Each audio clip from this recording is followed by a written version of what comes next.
So here we are in segment 3 of the release show. We're going to take a quick look here. This is a 6 handicap golfer who has really improved a lot over the years.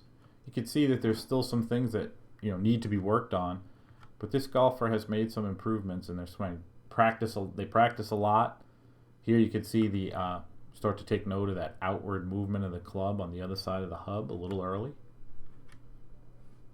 There we can see the club on the other side of the hub. Many people would call that like a casting type action, maybe not as ridiculously severe as a higher handicap golfer. So there we see the movement into the ball and beyond. I left the ball there. Now we'll look from down the line.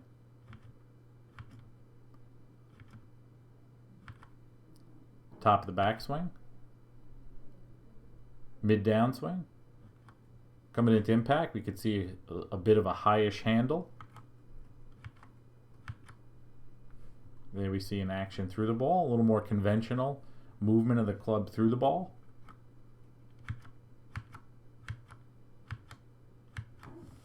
And there's a finish. So there's your basic, typical 6 handicap golfer.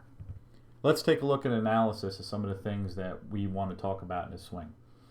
And the first thing that should jump out is when you look at it, and here's even where 3D you have to be careful. Number one is when we look at the movement of the hub and we look down here at the bottom, it looks like he would be lengthening or making a longer, flatter movement of his hub as you look at this hub come into the ball and beyond. Yet, if you take it and spin it around in true 3D, take a look. Fascinating to see just how much of a curve that golfer was actually creating. So even though that club moved out early and it looked like he was doing so-called of a casting action release, you could see here that what he does is this hub moves out this way, so there's a bulge in the hub, which we're going to talk about in a second, and then you could see the three-dimensionality of that hub path, and it's actually still curving. So in his hub illustrator, it's red coming into impact.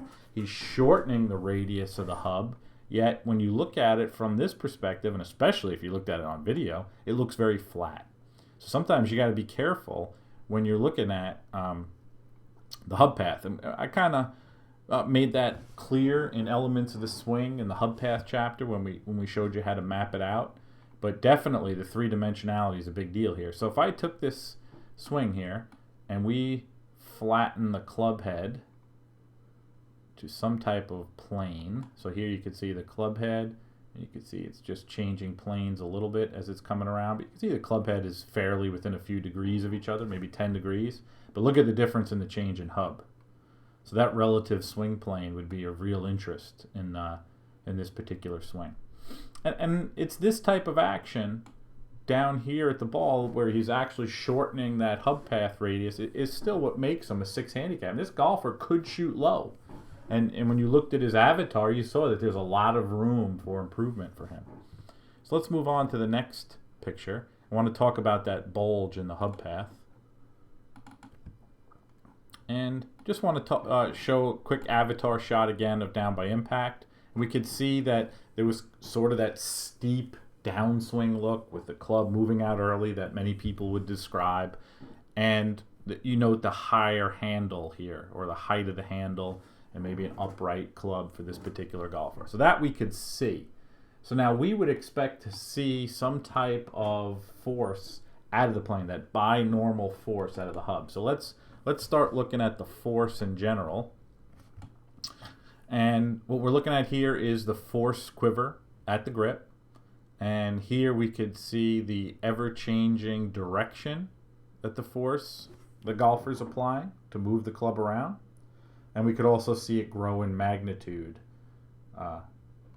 down by the bottom. So there's his actual force. But I want to drive home the fact of that bulge here. So let's bring his hub up. So there's the action of the hub. When you look at it from face on, you don't see this extra three-dimensionality. But let's take a look at his Hub Illustrator. There you can see that action. But this is the screen I want to spend the most time looking at here and talking about the force that's happening at the hub. So here we have the famous Hub Illustrator. Green means the hub, the curve of the hub is getting longer, and then he's curving it, then it's getting longer, then there's some curve, and then it's getting longer, and then it's curving. So this we've discussed. And there you can see how it works. But this bulge right here, to me, is a big deal. And something where I would describe this as the hub path that he's creating and the way that he's learned to move this based on his current body movements, basically, would be the areas that we would have to attack. This makes up for the weakness of what he's done in his swing with this bulge out of the hub and this lengthening green right there. So what I mean by that is, let's take a look at the force at that point. So here's the force out of the plane. And I'm going to put these two side by side for a second. And I'm going to spin this on its side.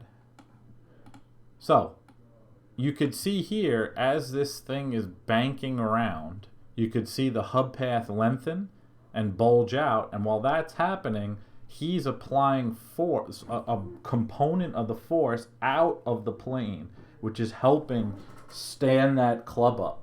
And if you think about it, the way that he made his downswing and the positioning of his body, that's a whole separate, analysis. We know it's leading to more of that steeper move on the way down, like we could see here, the club head, the steepness of the club head to the hub.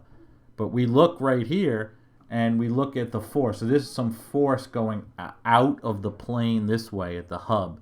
And that's what's helping promote stand that club up. So this is describing this type of action that's taken place in this type of a release situation.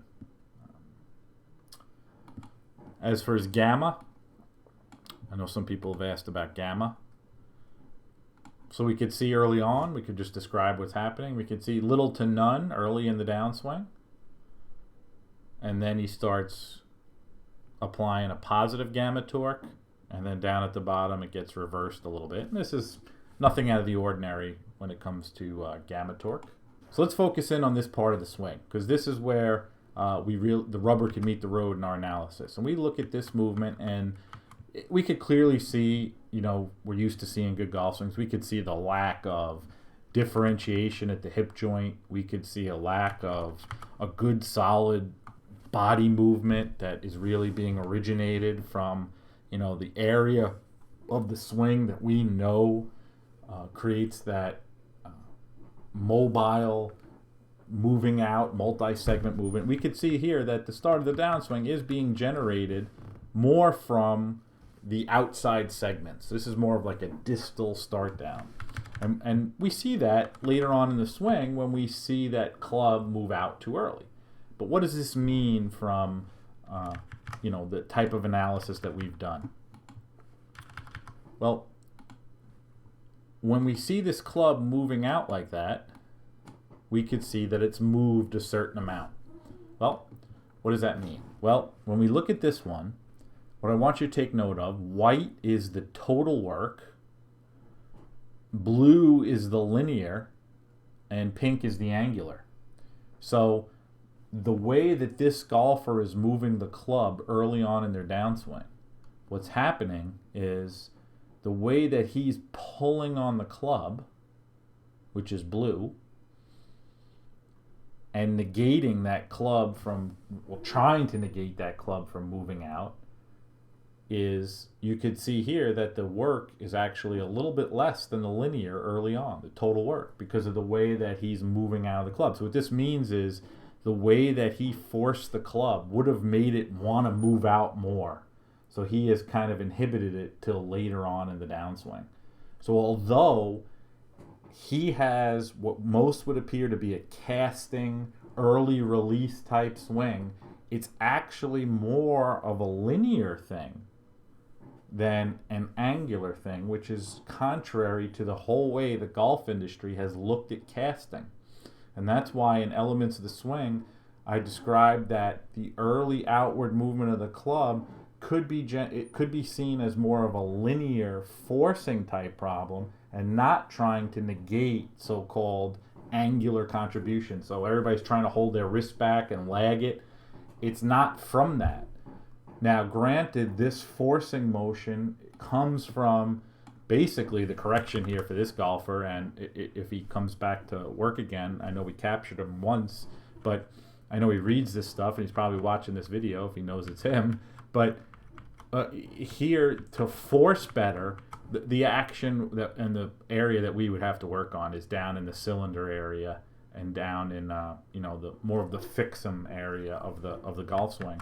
But what's taking place here is more of a linear problem, obviously from body moves. But when most people see casting, especially later on in the downswing, they would think that this would be reversed, that the pink angular would be crazy and they're not forcing it would be less. So it's the opposite of what you think. The problems that you're seeing in golf are more of linear problems, obviously generated from the body, than they are angular. And this is the rotational resistance that this golfer is experiencing. So at the start of the downswing, eye dynamic is somewhere in the middle of the club, and at impact, it's obviously way above. But you could see that eye dynamic is never about the mass center of the club. It's always out further than that. So the rotational resistance for this particular golfer is higher. So that's why the body can't make the moves that we would expect to see. So if you just went into this golfer and you tackled this golfer working on those body moves that we were talking about, which is what you have to do, but you also have to marry it to this rotational resistance. So if you want this golfer to make that pronounced movement down at differentiation at the hip joint, let's say, which is where I would start with this golfer, this would have to be lowered. We would have to find ways to lower that rotational resistance, because with it being this high in transition, it makes those strong body moves hard to do. So when you look at, people always, let me pull up one more while I'm running my mouth here. I'll put the force quiver back up. People are always talking about, should we fit somebody or should we teach them? There's always that. Now it's, should we make actions and change actions at the club, or should we change movements in the body? It goes hand in hand. Both have to be married together. I gave a lesson last week and somebody was surprised that I even mentioned anything on their body. They thought I was just going to talk about hub path and all that, and I can understand why they thought that, but we make a lot of changes in the body, and that's why Alpha Man is coming to town. So I just wanted to scratch the surface with this type of release. Hope you enjoyed segment 3, and a high handicap in segment 4 is coming soon.